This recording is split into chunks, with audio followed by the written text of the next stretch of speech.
cassez l'ambassade de France. Mais n'oubliez pas que c'est vous les mêmes qui demandez les visas là-bas, qui pleuraient chaque jour, matin, midi, soir, pour aller en Europe. Voilà comment les Blancs pensent. Si tu peux casser l'ambassade de France, c'est que toi, demain, tu peux casser aussi l'ambassade des États-Unis. Donc, en ce moment où je vous parle, plus de visas pour aller en France, même en Europe, même aux États-Unis, tout est bloqué. Vous n'aurez pas ça. Et c'est vous encore qui allez pleurer. Vous avez compris? Les fils des riches, là, eux, sont couchés. Et toi, enfant de pauvre, tu te donnes à ce genre de pratique. Bonne chance à toi et beaucoup de courage. J'ai un message très important pour la jeunesse burkinabé, pour la jeunesse africaine. Ceux qui vous donnent des ordres, qui vous motivent à casser les ambassades de France. Ces derniers-là, eux, ils ont un passeport français. Eux, ils sont français. Ils peuvent aller partout dans le monde où ils veulent.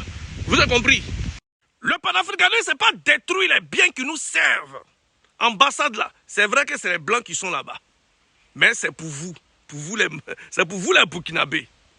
Est-ce que vous comprenez un peu? Voilà. Donc on ne casse pas. Au contraire, on laisse, on protège ça.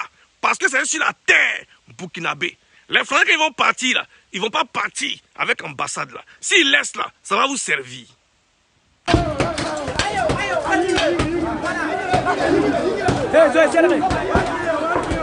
Vous cassez pas ambassade là. Ça va exister au Burkina. Et c'est vous les mêmes qui avez cassé là, qui allez demander visa là-bas. Et quand visa ils vont refuser là, ça va encore vous faire mal. Est-ce que vous comprenez un peu? Voilà. C'est son résultat là, qui est là.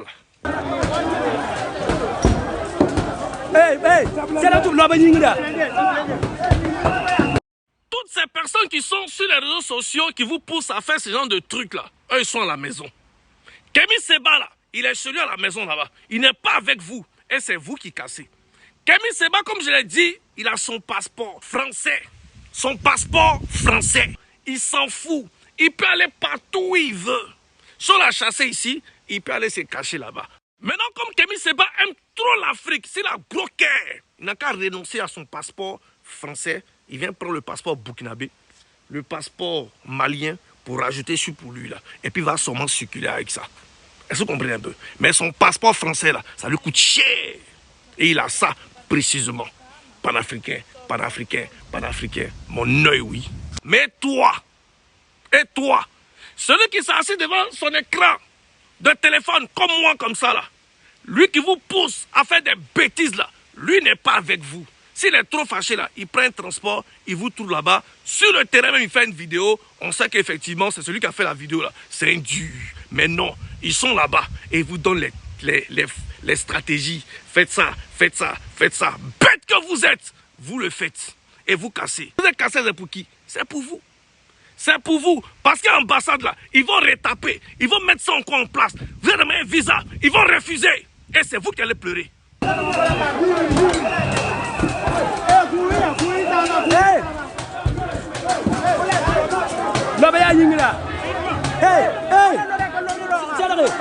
Les enfants des riches sont à la maison. Et c'est les enfants des pauvres, les pauvres qui s'adonnent à ce genre de jeu, à ce genre de vandalisme. Est-ce que vous comprenez un peu? Voilà. Les enfants des riches là, eux ils dorment. Et vous les enfants de pauvres qui n'avez ni derrière ni devant, c'est vous qui vous adonnez à ça. Demain, c'est vous les mêmes encore qui allez déposer vos demandes de visa pour aller en Europe. Quand ils vont refuser, vous allez dire non que les Blancs ne veulent pas.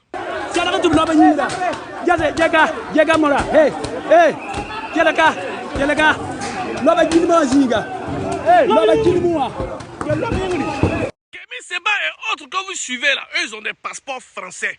Ils peuvent aller partout où ils veulent. Dans cette vidéo, vous allez mieux comprendre. On suit la vidéo.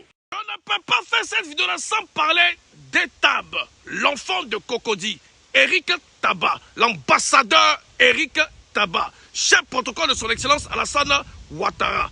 Etab, le futur maire de Cocody. Et il n'y a rien en face. Son excellence Alassane Ouattara, le Prado, le Bravtché, le vice-président de la République de Côte d'Ivoire, Tiemoko Meïlé Kone. TPO, Tene Brahima Ouattara. Le vagabond de la charité, l'honorable Laspé, le député de Korogo, l'homme qui est là quand il faut et là où il faut. De passage, je salue le ministre de la bonne gouvernance, l'enfant prodige de la Maraoué, Epiphane Zorobi Balo. Je ne peux pas faire cette vidéo-là sans parler du ministre de la promotion de la jeunesse et de l'insertion professionnelle, Mamadou Touré. Tous les jaloux autour de toi m'ont fait rien que ça. Je salue tous les cadres du RHDP, Maman Kandia Kamara, la PD. Pour ça, je salue le grand Claude Saï Soumaro, chef cabinet de son excellence Alassane Ouattara. Pour ça, je salue Souleymane Touré, conseiller du Premier ministre Patrick Hachi. Regardez comme je suis mouillé, c'est pour le RHDP. Mes frères burkinabés, est-ce que vous avez vu un enfant de riche dans la rue marcher à vous en train de casser, en train de brûler? C'est vous, enfants, c'est nous, enfants de pauvres, qui n'avons rien derrière, qui n'avons rien devant là. C'est nous, on est tous en train de brûler, gâter, envier. C'est-à-dire qu'on est des sorciers, sorciers que vous êtes. Oui, vous, toi, le Burkinabé, qui était ce jour sur le terrain, toi, le Burkinabé, tu as dit oui à ce coup d'État. Toi, maudit que vous êtes. C'est une malédiction, fait coup d'État tous les jours. C'est une malédiction, toujours brûler les arbres en l'air. C'est une malédiction, si vous ne savez pas.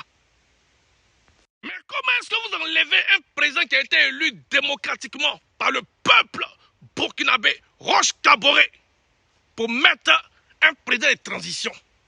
Comment? Mais gardez même le président de transition, c'est quoi? On dit transition, donc patienter. Oh! Quand je dis que les Burkinabés sont malades, ils sont malades. Tous ceux qui ont soutenu Damiba au début, quand moi, Rakmassou, a attaqué Damiba, qu'est-ce que vous m'avez dit? Vous m'avez insulté, vous m'avez traité de n'importe quoi. Vous n'avez même pas honte. Vous avez choisi Damiba, mais laissez-le maintenant, il va travailler. Laissez-le, il va travailler. Pourquoi est-ce qu'il veut être comme ça? Maintenant là, faire coup d'état là, c'est un business. Faire coup d'état là, c'est un business maintenant. Bon, chacun à son tour, on paye, on va à la boutique. Bon monsieur, moi je veux coup d'état. Paf, on te sert coup d'état, pif. Vous faites trop coup d'état trop facilement, c'est pas bon. On s'en fout même de vous. Si vous voulez faire coup d'état demain, après-demain, on s'en fout maintenant de vous. Est-ce que vous comprenez un peu? Les conséquences là, c'est vous qui les récoltez. Quel que soit ce qui arrive, c'est vous la junte militaire, c'est vous les militaires qui devez protéger l'ambassade de France. C'est vous les militaires, les putschistes qui devez protéger l'ambassade, les ambassades. Empêcher cette jeunesse manipulée par Kémy Séba qui a lui-même un passeport français. Vous avez quoi, jeunesse, vous, pauvre jeunesse? Qu'est-ce que vous avez? Et c'est lui, Kémy Séba, qui a un passeport français, qui peut aller partout où il veut dans le monde, qui va vous donner un mot d'ordre, ou bien ceux qui sont à côté, qui vont vous donner un mot d'ordre, de pouvoir brûler, attaquer l'ambassade de France. Vous n'avez même pas honte. Quand tu veux donner un mot d'ordre, c'est que toi-même tu es là, tu es devant, et puis tu casses avec nous. Là, ça peut se comprendre. Mais eux vous donnent des mots d'ordre sur Internet, sur message. Ils sont assis chez eux là-bas. Ils n'ont jamais participé à aucun mouvement sur le terrain qui est vraiment dangereux. Eux, tout se cache. Toi, le fils de pauvre, tu as pour ambition d'aller en Europe, tu as pour ambition d'aller en France. C'est toi qui vas casser l'ambassade de France. C'est toi le fils de pauvre. Tu n'as rien derrière toi, tu n'as rien devant toi là. C'est toi qui vas casser l'ambassade de France. Pendant que ceux-mêmes qui ont donné le mot d'ordre là, ils sont assis peinards, à l'aise, en train de réaliser, en train de coopérer, en train de travailler même avec les mêmes blancs là, en train de manger même des blancs là. Et toi, tu as quoi? Zéro. Tu as fini de casser là, tu as eu quoi? C'est encore vous les mêmes là. Quand demain ils vont augmenter le prix des visas, ou quand ils vont rejeter le nombre de demandeurs de visas parlés en Europe, en France, quand ils vont rejeter tout ça, c'est vous les mêmes là encore là, qui allez encore vous plaindre. Mais vous avez oublié, quand hier, vous êtes en train de casser les ambassades. Vous avez oublié, mais n'oubliez pas, hein, rappelez-vous, quand toi, ils vont mettre non, refus, et puis tu as pleuré, forcé, tu veux pas, tu as pleuré. Est-ce que tu comprends un peu? Il faut bien te rappeler, quand tu cassais l'ambassade, quand tes frères cassaient l'ambassade là, voilà les répercussions.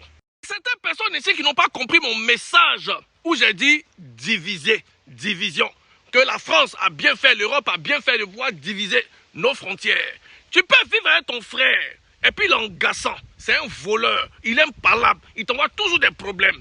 Tellement d'exemples Tu habites dans la même maison avec ton frère. Vous deux vous payez l'appartement. Vous vivez dedans. Mais lui, il est turbulent. Il fume la drogue. Il est bandit. Tu sens que ce monsieur-là, il va toujours te créer des problèmes. Et par la force des choses, il va habiter ailleurs. Est-ce que tu comprends un peu? Par la force des choses, la police le prend. Toi, tu ne seras pas content. Arrêtons ça. Il amène tous les délinquants à la maison. Tu sens que la maison est dangereuse. Il n'y a pas de sécurité. Demain, la police le prend. Tu ne seras pas content. Demain, il va habiter ailleurs. Vous n'habitez plus ensemble. Mais il va habiter maintenant ailleurs. Il va prendre sa maison ailleurs. Toi, tu ne seras pas content. Mais vous restez frères. Mais maintenant, il habite ailleurs. Tu peux maintenant respirer. C'est comme ça la Côte d'Ivoire, le Mali. C'est comme ça la Côte d'Ivoire, le Burkina. Est-ce que vous comprenez un peu? Le Burkina aime trop faire coup d'État. Le Mali aime trop faire coup d'État. Si le Mali et la Côte d'Ivoire étaient collés, franchement dit, c'était dangereux pour ces pays-là, pour ces frères qui habitaient ensemble. Moi, aujourd'hui, la Côte d'Ivoire et le Mali est séparée. Il y a une frontière. Les Maliens sont chez eux, ils peuvent se battre comme ils veulent. Si le Burkina et la Côte d'Ivoire étaient collés comme avant, mais aujourd'hui, il y a coup d'État là, c'est qu'il y a coup d'État dans tout le pays. Est-ce que vous comprenez un peu? Donc, aujourd'hui, du fait qu'ils ont divisé, le Burkina, eux, peuvent faire tranquillement leur coup d'État, comme ils sont fans de ça, ils aiment ça. Tranquillement chez eux, la Côte d'Ivoire respire. Est-ce que vous comprenez un peu ça? C'est de ça qu'il s'agit. On ne laisse pas jusqu'en 2055 ou plus RHDP ou rien. Le Passo, le roi Passo et El Mariachi.